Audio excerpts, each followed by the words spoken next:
سب تعریف اللہ ہی کے لیے ہے جو سب چیزوں کا مالک ہے، یعنی وہ کہ جو کچھ آسمانوں میں ہے اور جو کچھ زمین میں ہے سب اسی کا ہے، اور آخرت میں بھی اسی کی تعریف ہے، اور وہ حکمت والا ہے، خبردار ہے۔ جو کچھ زمین میں داخل ہوتا ہے اور جو اس میں سے نکلتا ہے، اور جو آسمان سے اترتا ہے اور جو اس پر چڑھتا ہے، سب اس کو معلوم ہے، اور وہ مہربان ہے، بخشنے والا ہے۔ اور کافر کہتے ہیں کہ قیامت کی گھڑی ہم پر نہیں آئے گی۔ کہہ دو کیوں نہیں آئے گی؟ میرے پروردگار کی قسم وہ تم پر ضرور آ کر رہے گی۔ وہ پروردگار غیب کا جاننے والا ہے، ذرہ بھر چیز بھی اس سے پوشیدہ نہیں، نہ آسمانوں میں اور نہ زمین میں، اور کوئی چیز ذرے سے بھی چھوٹی یا بڑی نہیں مگر کتاب روشن میں لکھی ہوئی ہے، اس لیے کہ جو لوگ ایمان لائے اور عمل نیک کرتے رہے ان کو بدلہ دے، یہی ہیں جن کے لیے بخشش اور عزت کی روزی ہے۔ اور جنہوں نے ہماری آیتوں کے بارے میں ہمیں ہرانے کی کوشش کی، ان کے لیے سخت درد دینے والے عذاب کی سزا ہے۔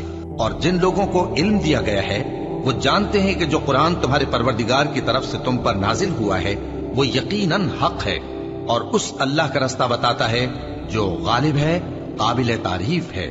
اور کافر کہتے ہیں کہ بھلا ہم تمہیں ایسا آدمی بتائیں جو تمہیں خبر دیتا ہے کہ جب تم مر کر بالکل ریزہ ریزہ ہو جاؤ گے تو تم نئے سرے سے پیدا ہوگے؟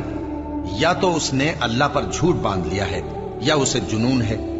بات یہ ہے کہ جو لوگ آخرت پر ایمان نہیں رکھتے وہ آفت اور پرلے درجے کی گمراہی میں پڑے ہیں۔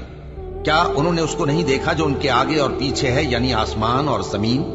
اگر ہم چاہیں تو ان کو زمین میں دھسا دیں یا ان پر آسمان کے ٹکڑے گرا دیں، اس میں ہر بندے کے لیے جو رجوع کرنے والا ہے ایک نشانی ہے۔ اور ہم نے داؤد کو اپنی طرف سے برتری بخشی تھی اور کہا تھا اے پہاڑوں ان کے ساتھ تسبیح کرو، اور پرندوں کو ان کا مسخر کر دیا، اور ان کے لیے ہم نے لوہے کو نرم کر دیا کہ کشادہ زرہیں بناؤ اور کڑیوں کو اندازے سے جوڑو، اور نیک عمل کرو، جو عمل تم کرتے ہو میں ان کو دیکھنے والا ہوں۔ اور ہوا کو ہم نے سلیمان کے تابع کر دیا تھا، اس کی صبح کی منزل 1 مہینے کی راہ ہوتی اور شام کی منزل بھی مہینے بھر کی ہوتی۔